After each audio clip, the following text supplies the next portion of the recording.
Hi friends, welcome to all. இந்த பதிவில் கூட்டத்தை குறிக்கும் சொற்களை தான் பார்க்க போகிறோம். அதாவது வேர்ட்ஸ் ஷோயிங் கலெக்ஷன். இப்போது தேனீக்கள் கூட்டமாக இருந்தால் அதை நம்ம எப்படி சொல்வோம்?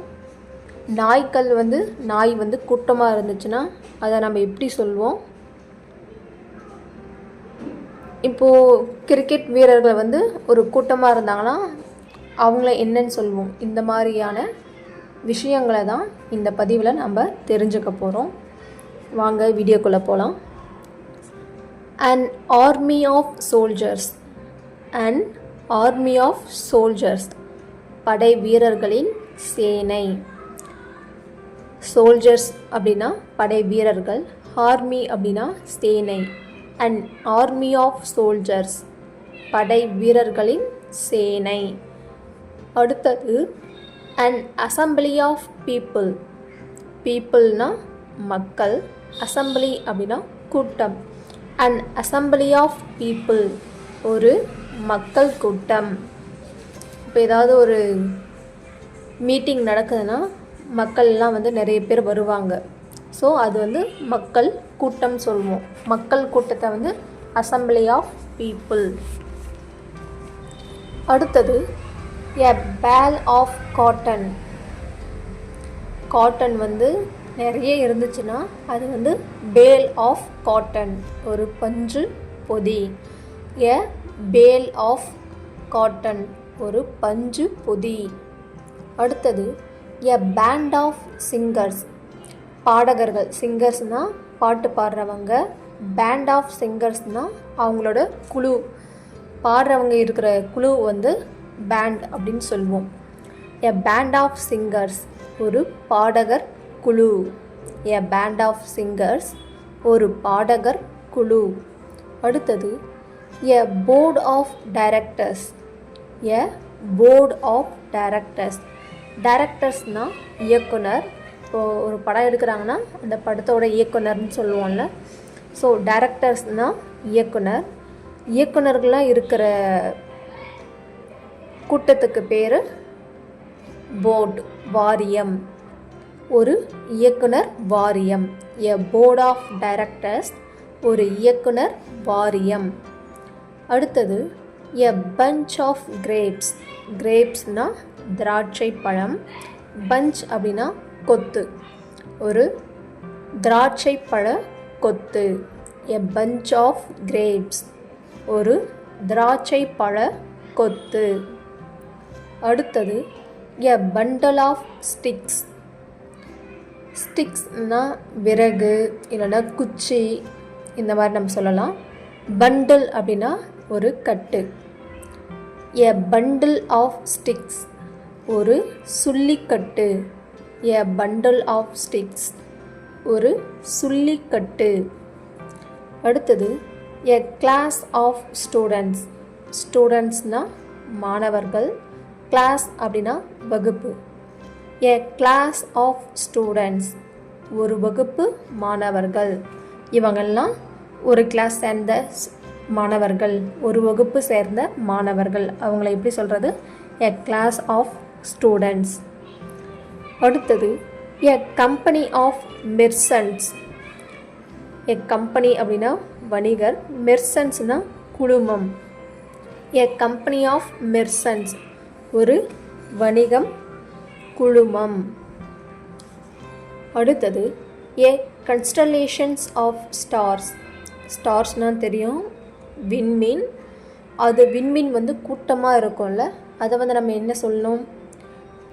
எ கான்ஸ்டலேஷன் ஆஃப் ஸ்டார்ஸ், ஒரு விண்மீன் கூட்டம். எ கான்ஸ்டலேஷன் ஆஃப் ஸ்டார்ஸ், ஒரு விண்மீன் கூட்டம். அடுத்தது எ க்ரூ ஆஃப் செயிலர்ஸ், ஒரு மாலுமி குழுமம். எ க்ரூ ஆஃப் செயிலர்ஸ் அப்படின்னா ஒரு மாலுமி குழுமம். அடுத்தது எ கரிக்குலம் ஆஃப் ஸ்டடீஸ். ஸ்டடீஸ்னால் படிக்கிறது. எ கரிக்குலம் ஆஃப் ஸ்டடீஸ், ஒரு பாடத்திட்டம்.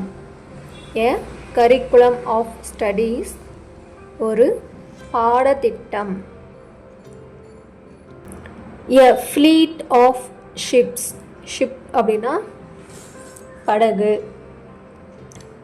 படகுகள்லாம் அதிகமாக இருந்துச்சுன்னா அதை நம்ம என்ன சொல்லணும்? A fleet of ships.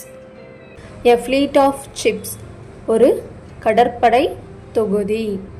A fleet of ships ஒரு கடற்படை தொகுதி.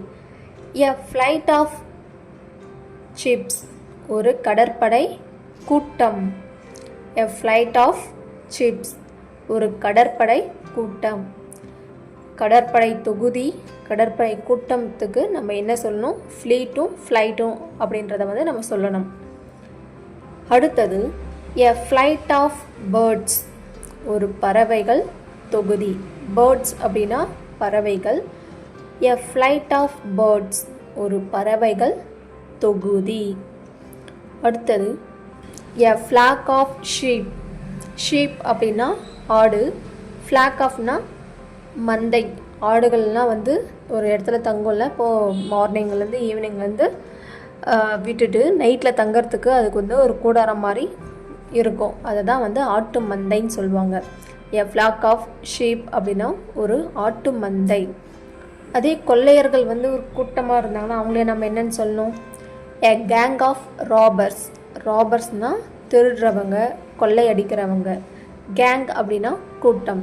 எ கேங் ஆஃப் ராபர்ஸ் அப்படின்னா ஒரு கொள்ளையர் கூட்டம். எ கார்லேண்ட் ஆஃப் ஃப்ளவர்ஸ். ஃப்ளவர்ஸ்னால் பூக்கள், மலர். கார்லேண்ட் அப்படின்னா மாலை. எ கார்லேண்ட் ஆஃப் ஃப்ளவர்ஸ் ஒரு மலர் மாலை. எ ஹீப் ஆஃப் ஸ்டோன்ஸ். ஸ்டோன் அப்படின்னா கல்.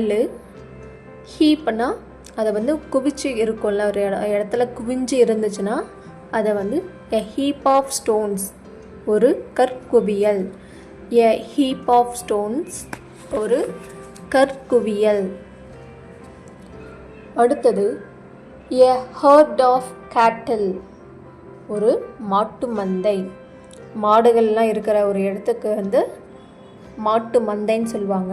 அதை நம்ம எப்படி இங்கிலீஷில் சொல்லணும்? எ ஹர்ட் ஆஃப் கேட்டல். அடுத்தது a hive of bees. Bees அப்படின்னா தேனீ. ஹைவ்னா கூடு. கூட்டில் தான் நிறைய தேனீக்கள் இருக்கும். ஸோ அதை ஒரு தேனீ கூடுன்னு சொல்லணும். தேனீ கூடை நம்ம எப்படி இங்கிலீஷில் சொல்லணும்? எ ஹைவ் ஆஃப் பீஸ். அடுத்தது எ பேக் ஆஃப் ஹவுண்ட்ஸ். ஹவுண்ட்ஸ் அப்படின்னா வேட்டை நாய். பேக்னா கூட்டம். வேட்டை நாய்கள் கூட்டமாக இருந்துச்சுன்னா அதை நம்ம a pack of hounds. A pack of hounds ஒரு வேட்டை நாய் கூட்டம். எ பேர் ஆஃப் ஷூஸ் ஒரு ஜதை காலணி. காலணி நம்ம ஷூ போடுறோம்ல, அதுதான் காலணி.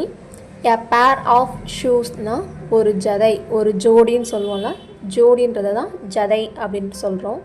ஒரு ஜதை காலணி. அடுத்தது எ ஸ்வாம் ஆஃப் ஆண்ட்ஸ். ஹேண்ட் அப்படின்னா எறும்பு. ஸ்வாம்னா கூட்டம். எறும்புகள் கூட்டமாக இருந்துச்சுன்னா அதை எ ஸ்வாம் ஆஃப் ஆண்ட்ஸ் ஒரு எறும்பு கூட்டம். அடுத்தது எ டீம் ஆஃப் பிளேயர்ஸ். பிளேயர்ஸ்னால் விளையாட்டு வீரர்கள். டீம் அப்படின்னா குழு. எ டீம் ஆஃப் பிளேயர்ஸ் ஒரு விளையாட்டு வீரர்கள் குழு.